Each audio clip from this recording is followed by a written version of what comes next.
So thank you so much to our panel also and welcome. So looking forward to learning from you.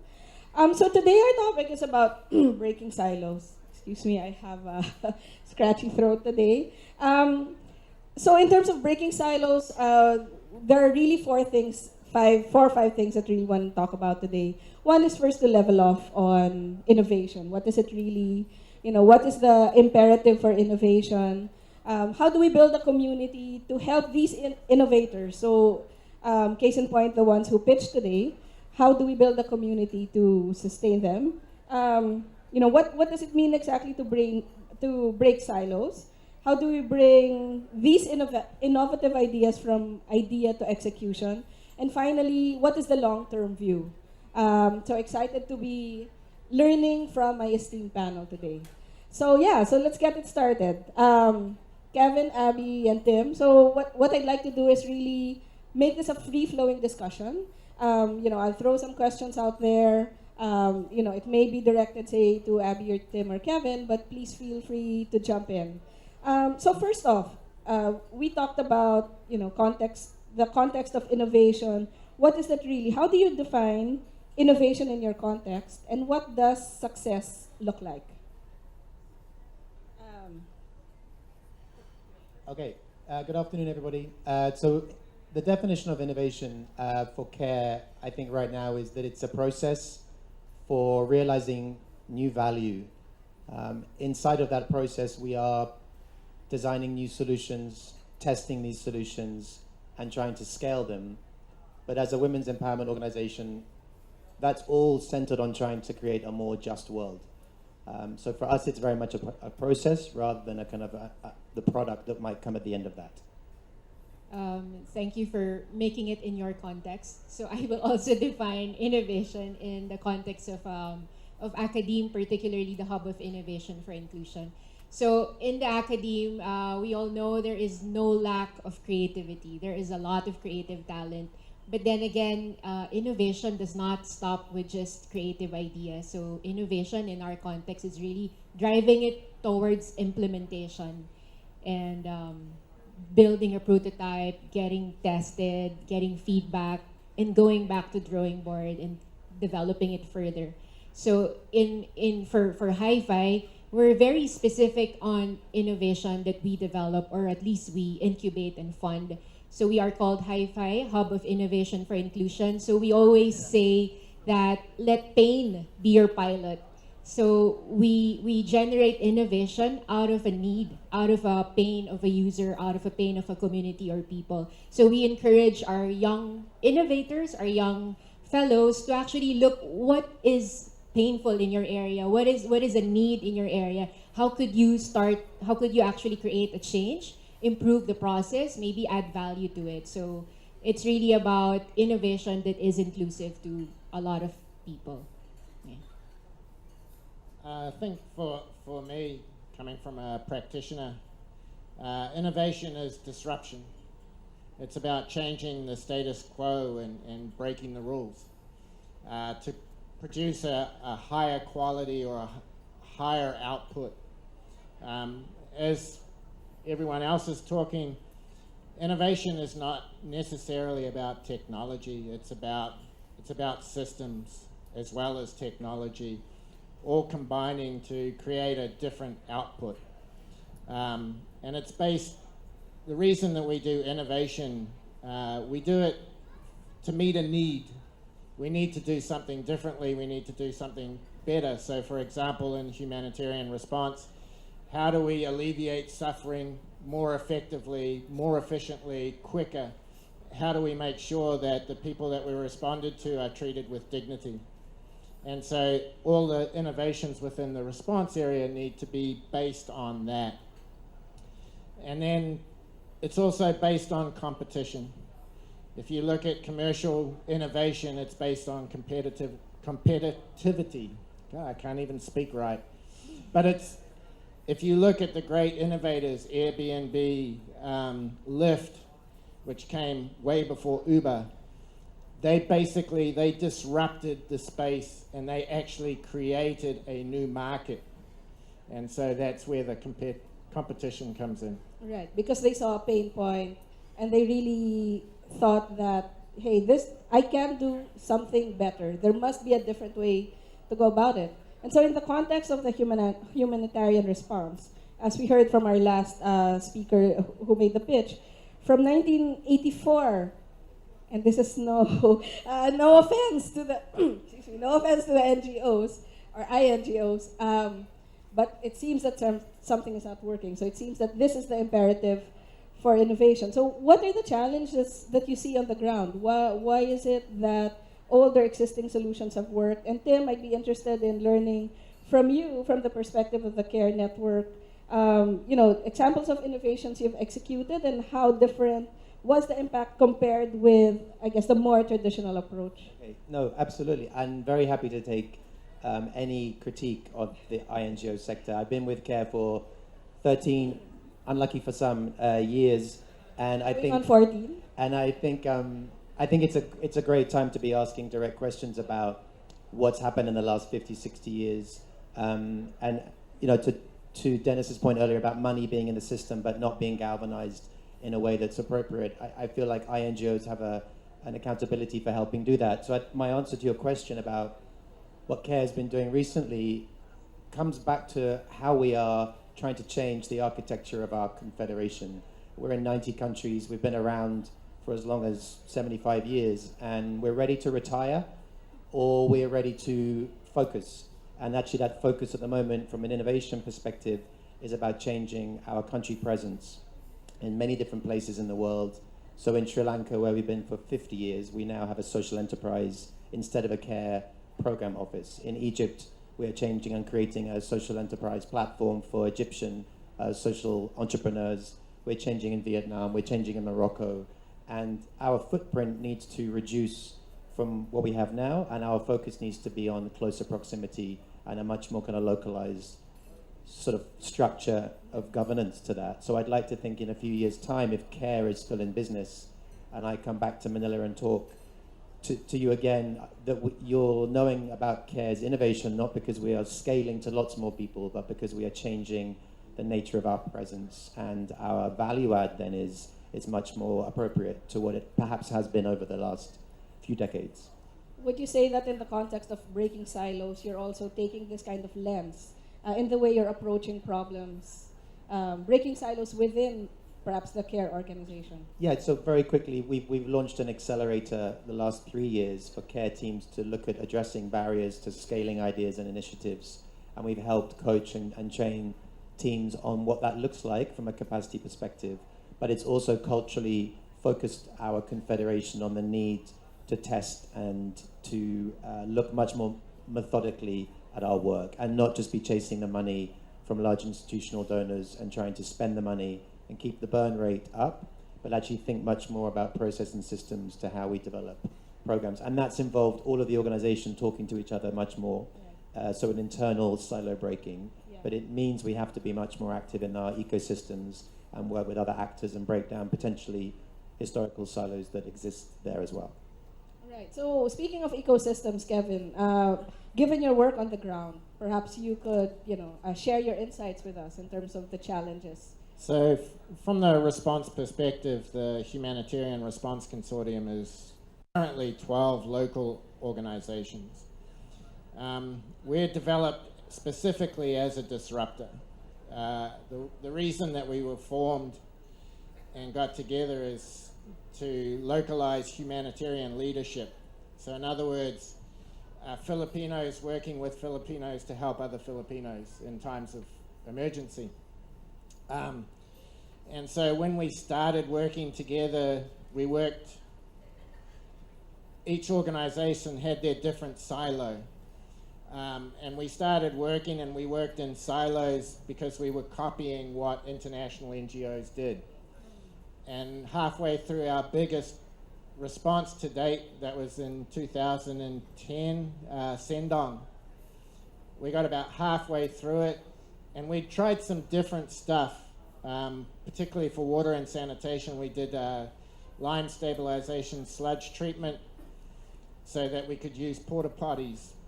And so we're well known for treating hundreds of thousands of liters of shit, which is something to be famous for. But we as a local organization, we took the risk to do that. Whereas international organizations looked at all the liability and said, wait a minute. And we said, well, we're going to do it because it's a need.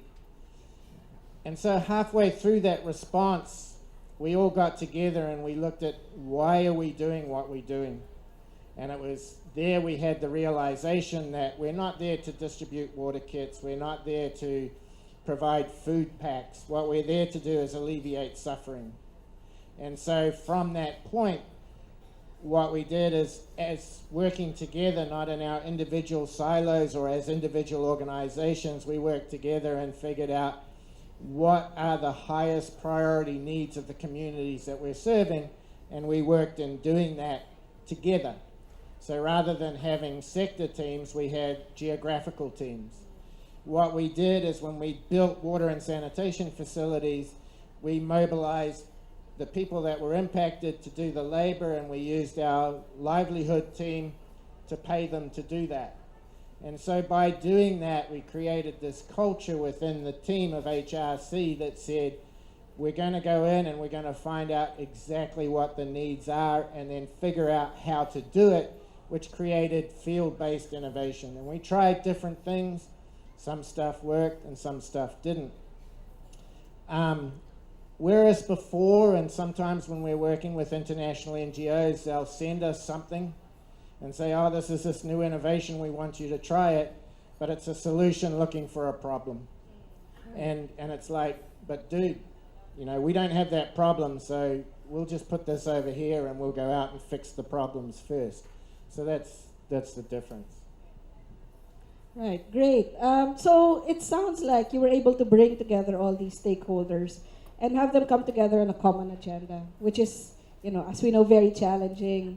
Sometimes there are competing agendas, competing ways of how to do things, you know, how to find common ground. Abby, do you see this happening in the academe? I know academicians tend to be proprietary. Is that a fair thing to say? Please correct me if I'm wrong. I mean, definitely, I'm also open to receive a lot of critique. But we all came from schools, and we know how schools are so siloed. Yeah. I think if ever, you know, our governments, our organizations got the training of being siloed because we all came from this traditional model of education systems. So definitely. So it starts at school. For me, it really does start in school. And just like what you said, I agree. The innovation on our end is really more of an architectural, it's a design of the system. Like just this week.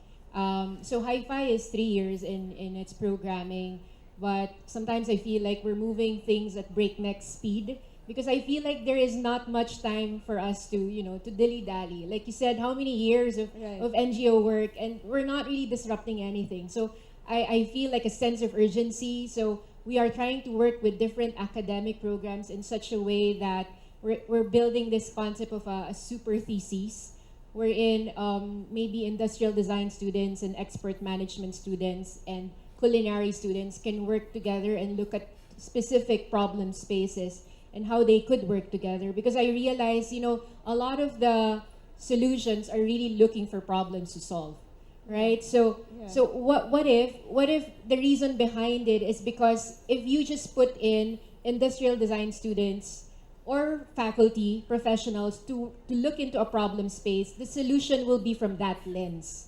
Whereas from the very beginning, if you put in as much diversity, looking into a problem space, then perhaps we could properly define problems and create solutions that are really more effective and relevant to users. Yeah, that's a great point. Yeah. No, I think just picking up on that and what Kevin said earlier, in fact, it's very pervasive inside of the international NGO sector, from my experience, to have siloed specialists and people whose careers are bent towards a particular theme and who come with a set of skills and capabilities and want to then invest those into an organization or into a community. And therefore, I think it's sort of almost obvious to think back as to why those silos were manifest, because people wanted to do good, wanted to change, and felt they had something to bring that was different. But I do think things are changing, and I do think not just CARE, but Plan and others of our kind of structure the penny is dropping, and we are having a kind of come to whatever Jesus moment, and realizing that things need to pivot 180 really. I mean, the key is that communities are not siloed. Yeah. So, you know, if you go into a community, I go in as a wash expert, a family is most concerned about feeding their children.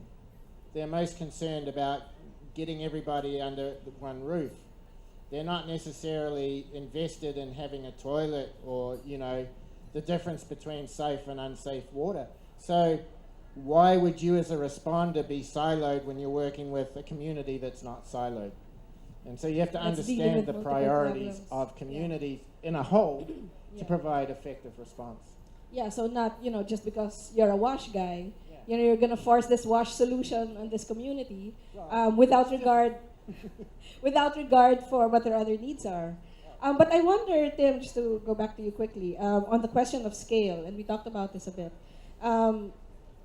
We've identified that one of the problems is that we have solutions looking for problems and not the other way around. And is this kind of driven by the need or the mandate to scale and to take one solution and to just kind of figure out to how many more communities, how many more households can we grow this? What's your perspective on how do we reframe, I guess, the question of scale? Right. I think that's a tough question, but I think briefly, scale is a loaded word in our sector. Some people are excited about scaling through numbers and a reach, 1,000 people on a training course and tick the box of scale. And others take a deeper view of generational change and depth of impact, creating much more of a sustainable scale and policy reform, helping scale something over a period of years rather than months. And I think CARE dabbles in all of those different examples and definitions.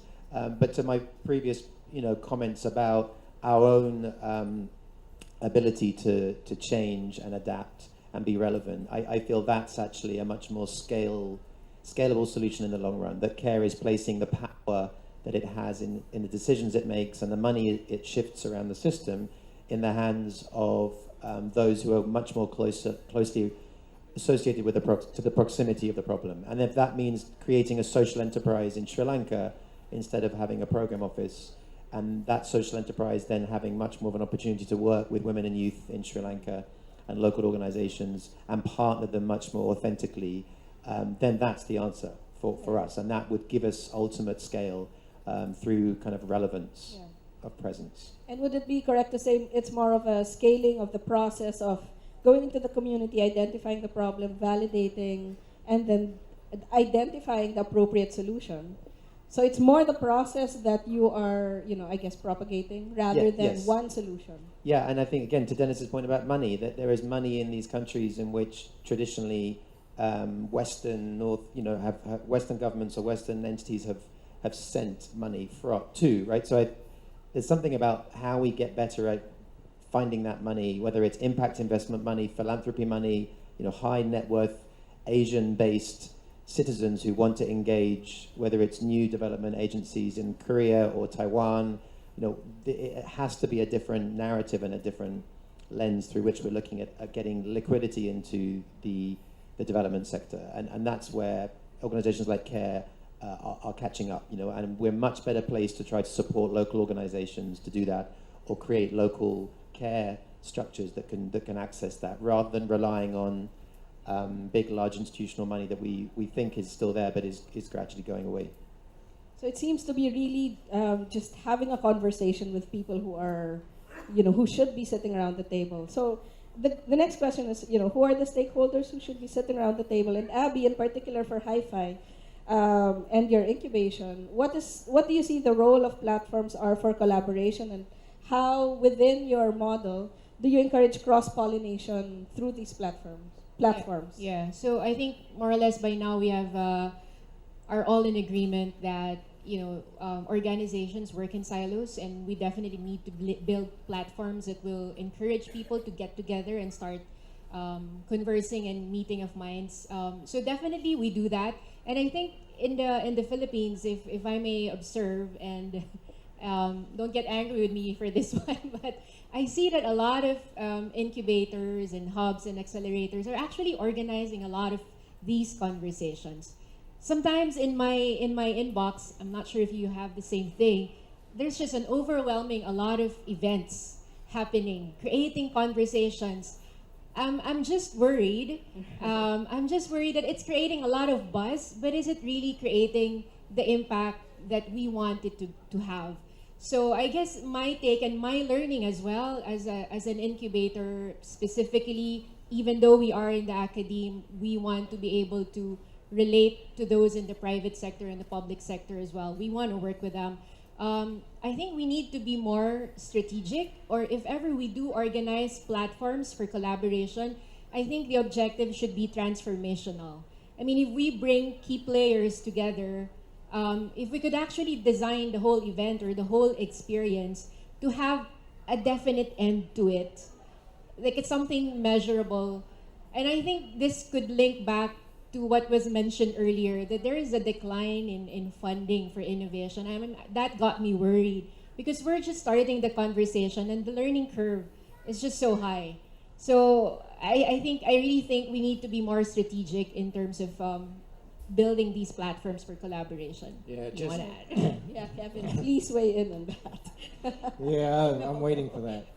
I mean, the key is that I think within this innovation sector or whatever you want to call it, we need to stop talking and start doing, right? I think there's a need, if we're talking about this, there's less investment, particularly in DRR innovation.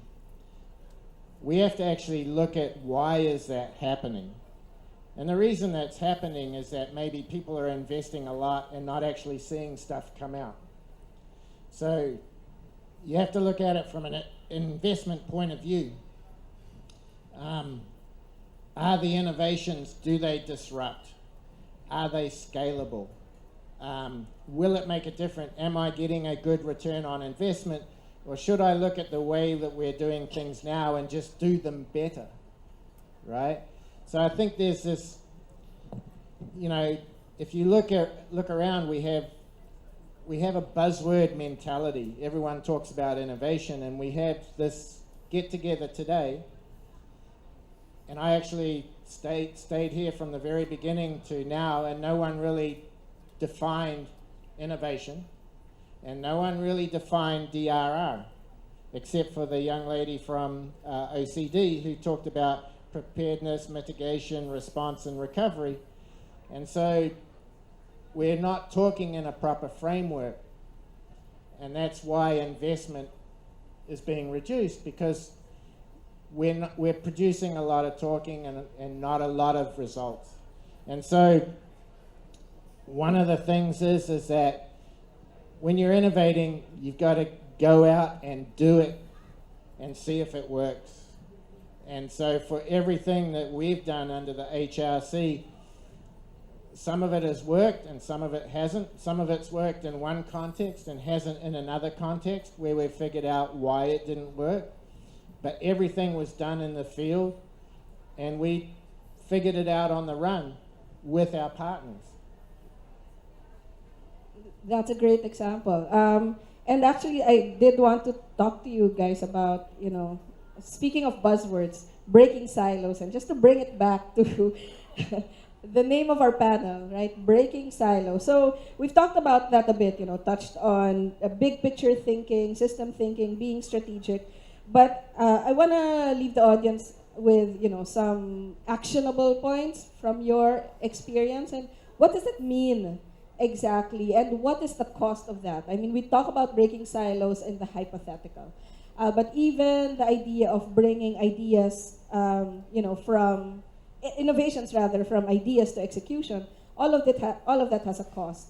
Failing fast was mentioned earlier, learning fast, all of that has a cost. Coming together, who's going to do the convening? Is it the entrepreneur? Who's going to bring all these stakeholders together? Yeah, what are your thoughts on that? Okay, my thoughts on that. I think two quick things. My view is a personal view, really, but my view would be as long as I'm at CARE, I would propose that if we have a product that works and works better than any other product in a particular context, then we should find ways of partnering and promoting and scaling that product. If we don't, if there's a better product out there or there's a better partner doing something that is more effective and has been proven, then we shouldn't try to, sort of duplicate or copy. We should just support that. We should have a systematic approach. And I think that requires us to think not so much in silos, but to think much more across the network of CARE, inside of our different functions, and also work collaboratively. And we're doing some work at the moment that's heavily financially invested in by CARE, sort of third horizon initiatives that are about raising new money from different audiences. We have a $50 million impact investment fund in Asia that we're raising money for. We've sunk a lot into that, and it's not proven yet, but we're taking a risk because we believe that if we still keep thinking that we're going to get money from the same people to fund our work for the next 75 years, then that's flawed. So we're making a calculated financial investment in new approaches to how to create the right intervention, at the same time as trying to change the entire kind of architecture and infrastructure of our confederation. And so I think it's about ceding control over things that previously in the organization you may have had control over. It's about building trust with others to create something that could be a kind of a system, a sort of systematic intervention that's better than anything else that's out there, and do that in a couple of places, and don't try to do that everywhere on all things. We have a 25-year experience of running Village Savings and Loans, which is a local community savings and credit innovation, and we're now digitalizing the ledger for that, because in Africa they're using paper ledgers. So if we actually are able to do that, we turn out 7 million numbers of people who have access to that product into 35. But if there's somebody out there that can do that better and quicker, then I feel we should put the tools down and support them. So it's very much about taking a look inside of our organization and sort of talking, really being kind of truthful about what we think is different and unique, and not trying to PR anything else and pretend that we can do everything, because I don't think that's going to hold us in good stead. That's obviously easier said than done, but if we could do it like that, then I think we would be in a much healthier, more innovative space, right? Yeah. Kevin's agreeing. So. No, you have to leave your ego on the table. I have to get a separate table. For your ego. A large table. Ego. But, collaboration, lots of people collaborate. It has to be strategic collaboration. You have to collaborate with the right people or the right organizations, right? And so everyone bring complementary skills to the collaboration, not the same skills. And so complementation versus everybody thinking the same way allows you to develop better. And so, the collaboration perspective is key on that. And checking the ego at the door, because this is hard work. I've done startups my whole life in the private sector and in this sector. And I've been threatened by 300-pound steel mill workers with a sledgehammer. That's a big reality check, and that's what this is all about, And so one of the key things that we talked about this morning was the ability to listen. But it's not just listening, but it's actually delving deeper to find the root cause of the issue. So when you're working with communities and you're asking what their issues are, you want to get past the stock standard answer, which is we're poor, right? Why are we poor? Well, we don't have jobs. Well, where are the jobs? What are the potential livelihoods? How much money do you spend on health costs from waterborne diseases? And so that you can actually find the root cause of the problem and not treat the symptom. And if you're able to do that, then you will have a scalable impact because you're treating the cause and not the symptom. Okay, I wanna build on what Kevin mentioned regarding strategic collaboration. It is so tempting to actually fall into the excitement and falling into the trap of achieving vanity metrics. I mean, I will not say that like we're that, not, vanity metrics. yeah, we're not prone to that. But I think having at the end of each day to develop the conscience and to reflect, okay, am I staying true to course? If I am gonna have partnerships, if I'm gonna network, I guess I have to make sure that there is alignment in vocabulary.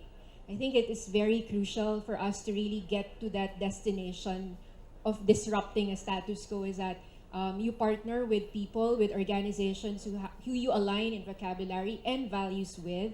And then maybe as a last point from my end, in terms of silos, I think one major silo, that's why I'm so happy with what Tuklas is able to accomplish, is that one major silo that we have is innovation in the Philippines tends to be Manila-centric, right? So that's one major silo that we have. So for us, for Hi-Fi, even though we are in Manila, in Metro Manila, boo, I know, we are reaching out to, it's not even right to say provincial universities, but to universities in different parts of the country. Yeah, to different parts of the country, and to work with them, because I know for sure, and we've seen it with 3 years of running social innovation competition, which also does not work. So, that, you know, there are a lot more creative ideas and talent outside of Metro Manila. So it's one major silo that we need to get out of. So I want to end with that. For me. Well, I guess in terms of competitions, totally agree. I guess it's one of those things that you have to try and find out that it doesn't work, but don't beat it to death. And keep doing the same things over and over, even if you know that it's not working. So, great point, self-awareness, really looking into the organization, you know, leveling off on the vocabulary. What does it mean? And then, you know, of course, checking egos at the door. And so building on your point about the class, you know, what's the next step? This is great. We've gotten them to this point. What's the next step for them? How do we, I mean, in terms of building the community, building on what we've learned from this exercise, I guess, Tim, in particular for CARE, you know, were your expectations met? What are your expectations moving forward? What's the plan? Sure. I think Tuklas has been a very enriching experience for CARE, and I was in the office with my team yesterday, and there's great anticipation about the potential of a kind of 2.0 Tuklas, where this goes from here. I think Tuklas has broken silos in the way in which it's curated the interventions, in the way in which it's mobilized innovators, and I think to have so many different organizations involved, from DFID and START and NGOs like us and Plan, and working so closely with so many different parts of the country here and the different structures that are in place, I think it's a tapestry, but it fits together. And the Philippines is one of my favorite kind of countries to come and actually be a part of community discussions where there's equal terms, where there's level playing fields, where there's very much an investment in young people. And so I think in a way it's not unique, but it's a special sort of ecosystem, and to have more investment into Tuklas to replicate it, to find more partners, to build on the lessons from the last year and a half, the good and the bad ones, would be an absolute crime if we didn't try and pursue that from our vantage point. I'm not sure what it looks like. I'm halfway through a concept note at the moment that, you know, to a new audience in Taiwan. We think there's lots of money in Taiwanese government ministries and private sector and NGOs working in Taiwan that's undertapped. So I think I'm going to keep trying to push new markets in Asia to try to bring money back into these types of programs. And if I may, if you haven't tried the coffee from the Sam Dana Institute next door, I would try that, just as a quick plug of trying to like connect one of our innovators to you in the room. I think the Crown Plaza representative should also probably have a taste of their coffee, because I think Crown Plaza would probably benefit from an upgrade. But, you know, I think the people in that room are the future of a lot of what disaster preparedness in this country should look like, and I would love to think that CARE could be a small part of that. Yeah, we'll make sure to try the coffee. So, Sam yeah. Dana Institute. No, great to know that you're, sharing the lessons learned, building on those lessons. Abby, in terms of the lessons learned, I guess schools, universities can play an important, critical part in terms of disseminating this. What are your thoughts on that? Again, salamat to class for inviting Hi-Fi, for always thinking of us and bringing us in the conversation. I was listening to the pitches and I will be going around. There are actually key initiatives and projects that we are interested in because Kevin mentioned about partnerships should be able to bring different skill sets on the table. So I see some projects that may need help in terms of design. Our university is, I would say, particularly good in design or probably in technology development, further technology development. So I'm keen on talking to them. So thank you. Thank you for bringing us in and showing us these projects that we could help bring further. Yeah. And Kevin, so in terms of, so we were speaking earlier about, funding going down and possibly that's because of, metrics not being clearly identified and accountability.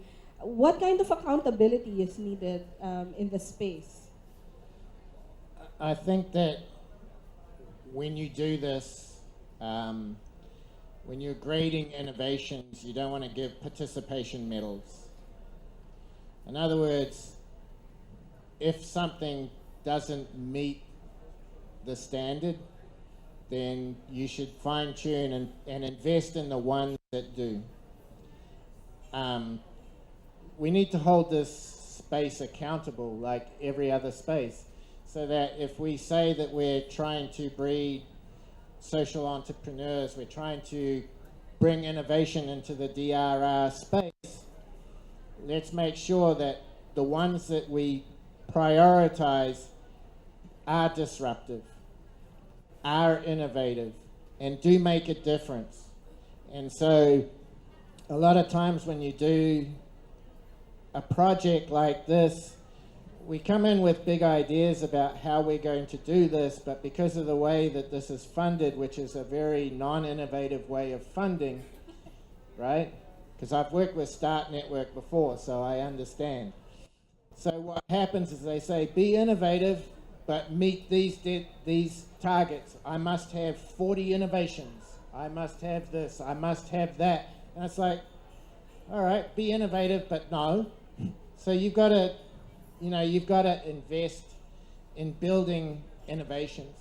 The second thing is when you start something like this, and it was brought up today earlier, and about how to scale and how to get longer term investment. Somebody talked about be in love with the process, not the product, which is really good advice. Somebody talked about the culture of the organization and actually building up your organization, and those are two things that I can identify with. So as a group of young, because most of the people that are doing this innovative stuff here and that did the pitch, they're very young. And so when you're old like me, you've learnt all the lessons.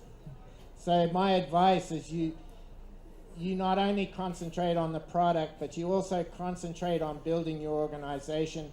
But most importantly within that organization is build the culture of that organization.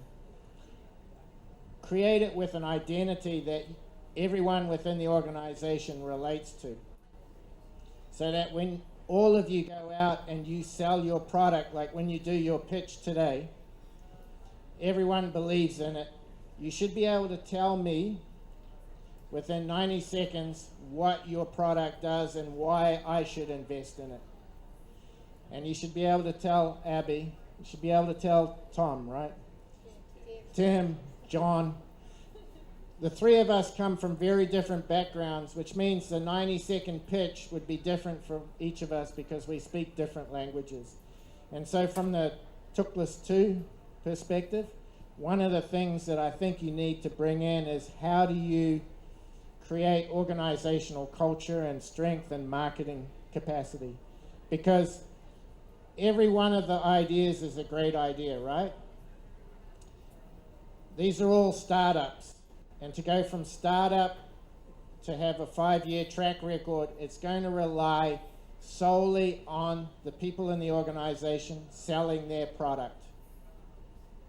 That's it. You can have the best idea in the world, but if you can't communicate that idea to someone with money, you won't get an investor. And to me, that's the next stage. You've got a product, you're fine-tuning it, but work on the pitch and being able to present. And to me, that's the biggest thing that I've learned starting up my own organizations, is create that culture and be able to tell people what I do very quickly. Also, a culture of accountability within the organization, Yep. Being aligned. Tim, you wanted to weigh in on that? No, I was going to agree with Kevin, and I think in the accelerator that we have a lot of focus on the pitch. But actually, when the teams go back from their 10 months of kind of study and the boot camp and the pitch nights, and they win prize money or they don't win prize money, if their country director doesn't give them the space to continue to create that product, because that person thinks that it was perhaps it's whimsical, it's staff capacity rather than actually truly about creating new ideas, then they don't get any further. So you need that combination, I think, of of the pitch and the communications, but you do need that air cover of an organizational culture and leadership that are going to be prepared to invest in you and invest in that risk and maybe lose some money or maybe lose some time because it doesn't go as far as quickly as you want. But if you're constantly being held back by those structures or those personalities because they're not focused together on the same thing, then I think that's where you get stagnant.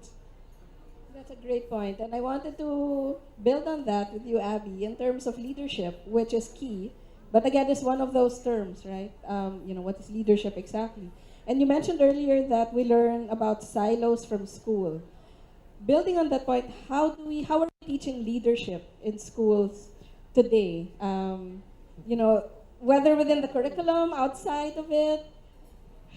Don't you just love the question? I know, oh my gosh, that's so difficult. Well, they are teaching leadership, but if I will have to do it, Sure. can I just say Of that course. instead? If I can do it, I mean, learning from the 3 years of helping young innovators. So I see Hi-Fi in the business of formation of young innovators and the development of their innovation. So I would want to see it as the person first. Next is what they create or what they drive or what they champion. If I may, I think leadership should start with giving a lot of our young people, a lot of students, the opportunity to work on projects on the long term. Because if you remember when you were in school, every term you would have projects, or every semester you would have projects that you turn in, and that's about it, right? We were never really trained to champion, to build a prototype, to test, to get feedback, and go back again. I mean, we expect that thing with our young startups. We expect that from them, and yet they've never had an experience of that. So how can Filipinos be change makers or entrepreneurial if we don't give them that opportunity to keep on working on projects for long term? So everything should make sense together. So if I were given the opportunity, that is what I would design. So that's what we're working hard on right now, is that because if I will give you a glimpse of how the organization is designed. So Hi-Fi is under the Office of the President, and we're not under academics. So those are two big silos that sometimes they don't really talk to each other. So the goal is for us to now make ourselves acceptable